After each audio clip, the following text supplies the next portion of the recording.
কারণ আমরা ব্যক্তিগত জীবনেও দেখি যে যে বেশি দুর্বল হয় তার উপরই লোকে সে অ্যাডভান্টেজটা নেওয়ার চেষ্টা করে।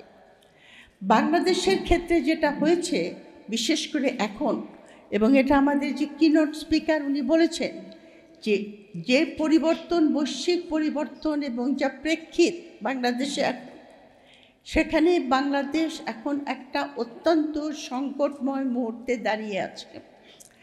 বাংলাদেশের যে আপনার আধিপত্যবাদ জিনিসটা কি, আজকালকার যুগে আপনার মধ্যযুগে যখন একটা রাষ্ট্র আর একটা রাষ্ট্রকে দখল করতে চাইতো তখন তারা সামরিক শক্তি দিয়ে দেশটাকে দখল করে নিত, একদম মানে ফিজিক্যালি দখল করত।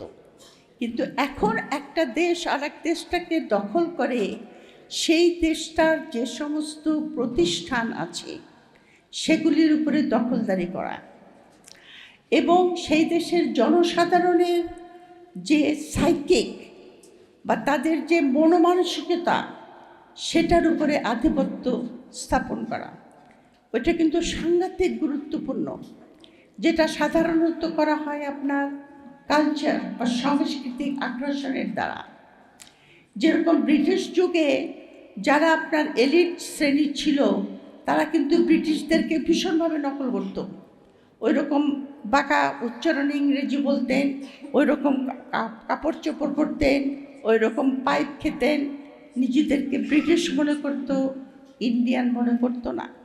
অশীষ কান্তি একটা বই লিখেছিলেন খুব চমৎকার, সেটার নাম হলো মোস্ট ইন্টিমেট এনিমি, মানে আমার শত্রু কিন্তু আমি তাকে ধারণ করেছি আমার মননে, আমার মস্তিষ্কে। এটাই হলো সবচেয়ে বড় আধিপত্যবাদ। এবং আপনি যখন সেটা করতে পারেন তখন আপনি অতি সহজে সেই রাষ্ট্রের যে সম্পদ, খনিজ বলেন, মাটির নিচে বা উপরে, ওই রাষ্ট্রের প্রতিষ্ঠান সেগুলিকে দখল করেন। মানে ওই প্রতিষ্ঠানের লোকজন আপনার হয়ে কাজ করে, মানে অন্য দেশের হয়ে কাজ করে, নিজের দেশের জন্য করে না। মানে একটা সমাজের মধ্যে ইনফিল্ট্রেশন হয়, যেটা চাণক্য নীতিতে পরিষ্কারভাবে লেখা আছে। চাণক্য নীতিতে পরিষ্কারভাবে বলা হয়েছে যে আর একটা দেশকে, বিশেষ করে চাণক্য নীতি কিন্তু এ কথাটা বলেছে যে তোমার যে প্রতিবেশী সে কিন্তু তোমার বন্ধু নয়, তাকে সবসময় অস্থিতিশীল রাখবে যাতে তোমার জাতীয় স্বার্থ উদ্ধার হয়। এবং অস্থিতিশীল রাখার হলো সবচাইতে বড় উপায় হলো সেই সমাজটাকে অস্থিতিশীল করে দেওয়া, সেই সমাজের মধ্যে বিভাজন তৈরি করা। যেমন আপনার বাংলাদেশ হওয়ার সঙ্গে সঙ্গে আমরা দেখেছি স্বাধীনতা বিরোধী, স্বাধীনতার পক্ষ। একটা দেশের যুদ্ধ হয়ে গেছে, ভিয়েতনামেও যুদ্ধ হয়েছে। ভিয়েতনাম আপনার আমাদের চেয়ে অনেক বেশি দীর্ঘস্থায়ী যুদ্ধ করেছে, কিন্তু সেখানে কিন্তু ওই স্বাধীনতার বিরুদ্ধে পক্ষে কিছু নাই। যে যা কিছু সমস্যা হয়েছে উইদিন এ শর্ট টাইম তাদের বিভিন্ন প্রোগ্রামের সূত্রেতে জাতিকে ঐক্যবদ্ধ করেছে। কিন্তু আমাদের সমাজে এখন পর্যন্ত সেই বিভাজন চলছে, এবং এই বিভাজনটা আপনার এমন একটা পর্যায়ে গেছে যে আমাদের দেশের মধ্যে বিভিন্ন রাজনৈতিক দলের সমর্থকরা একে অন্যের মুখোমুখি দাঁড়িয়ে গেছে।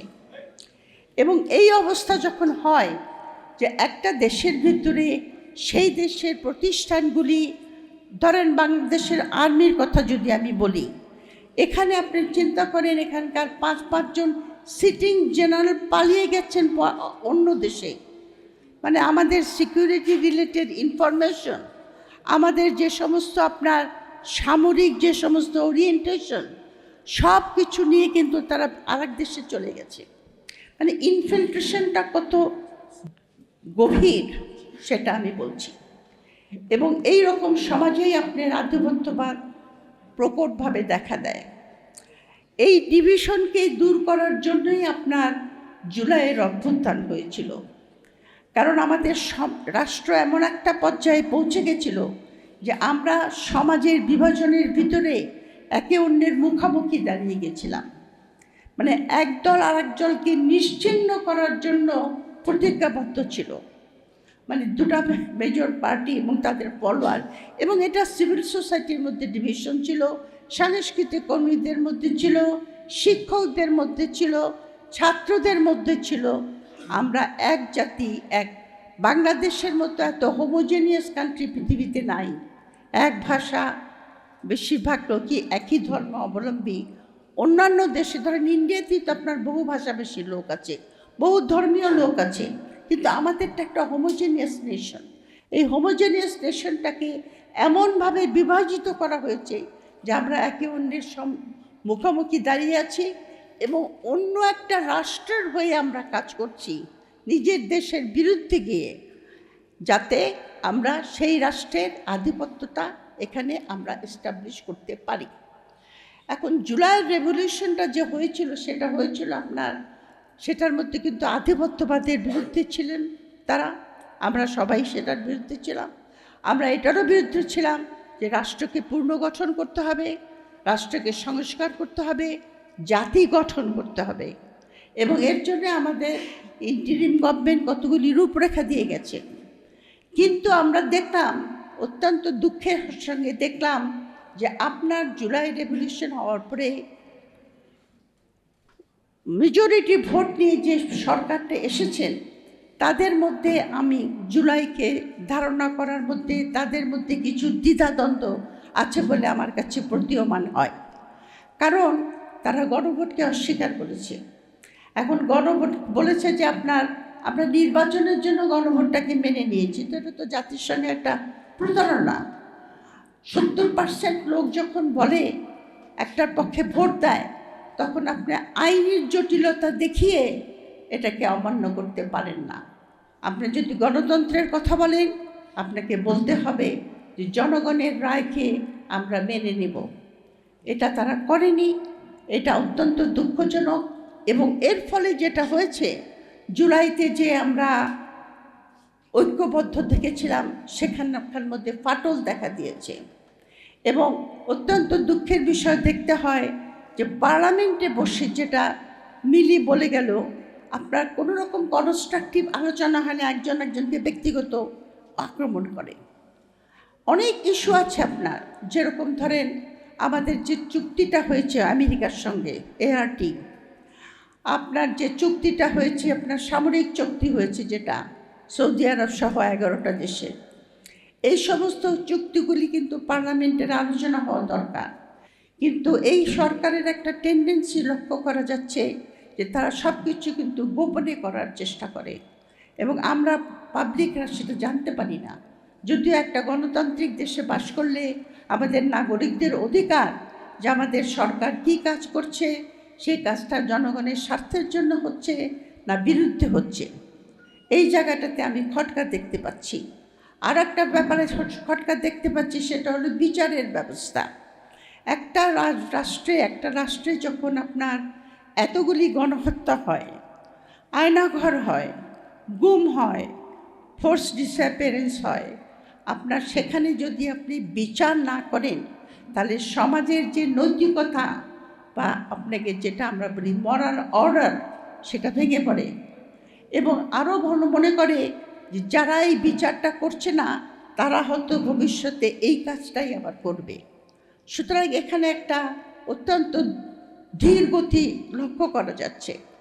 অন্যান্য সংস্কারের ব্যাপারে, যেমন বাংলাদেশের আর্মির সংস্কার হওয়া প্রয়োজন, সেই সংস্কারের সেরকম কোনো লক্ষণ আমরা দেখতে পাচ্ছি না।